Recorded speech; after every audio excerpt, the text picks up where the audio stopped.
Наместо промена донесе разочарување и го измами секој албанец кој ти ја даде поддршката. Остри пораки до Таравариот до вчерашниот коалиционен партнер Изет Меджити по одлуката Алијанса да го напушти владеачкото мнозинство. Ти не донесе промена, ти ги блокираше промените, ти не се враќаш кон народот, ти се враќаш кон црната листа. Ти не ја напушти владата, ти ја предаде владата. Ти не го представуваш духот на членството во Европската Унија, ти го изневери. Ти не си херој во оваа приказна, ти си разочарување за секој албанец, интелектуалец или необразован, работник или бизнисмен, маж или жена.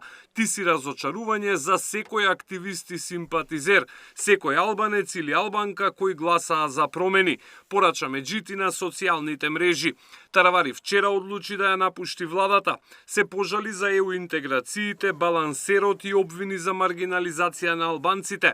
Остави простор за соработка со сите политички партии, вклучувајќи ги и ДУИ.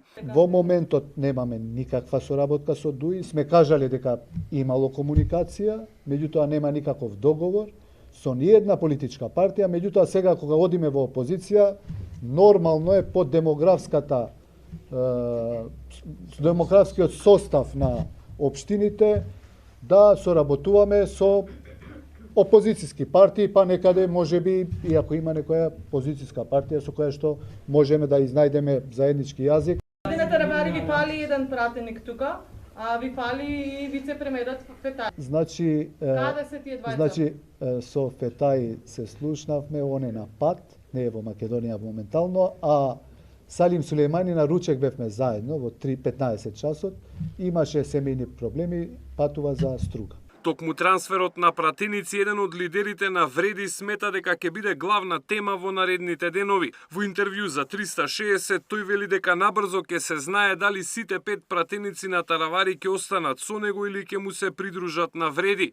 Најави дека ќе има прелети и на други пратеници од опозицијата. Можам да гарантирам дека сме веќе во сериозни преговори со повеќе пратеници и од албанската опозиција и од другите членови на другите заедници кои се дел од сегашниот Европски фронт. Касами вели дека во наредните денови може да се очекува и мини реконструкција на владата и не ја исклучи можноста да има рокади во министерствата со ВМРО-ДПМН. Меѓу имињата кои се споменуваат како можни наследници на Таравари е и министерката за образование Весна Јаневска. Таа денеска вели дека тоа ќе биде одлука на премиерот. Значи државата има премиер и веројатно има преговарачки тим. Тоа е нивна работа, тие ќе кажат како ќе биде. Ако ви предложат таква функција, ќе прифатите? Значи, сосема е рано да се размислува за такво нешто.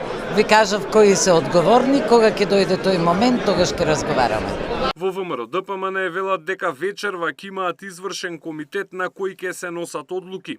Демантираат било какви шпекулации поврзани со составот на владата по заминувањето на Таравари. Вечерва партијата ќе има редовна седница на извршниот комитет на која што ќе се разговара и за ова прашање. Демантираме дека досега било разговарано за било каква размена на министерства или ресори или за тоа кој ќе го преземе Министерството за здравство. Тоа не е вистина. Во СДСМ и денеска се наставот дека владата се распаѓа. Тоа е директна потврда на тоа што граѓаните го чувствуваат секој ден. Дека владата на Христијан Мицкоски е нефункционална, деструктивна и целосно заглавена во сопствени интереси.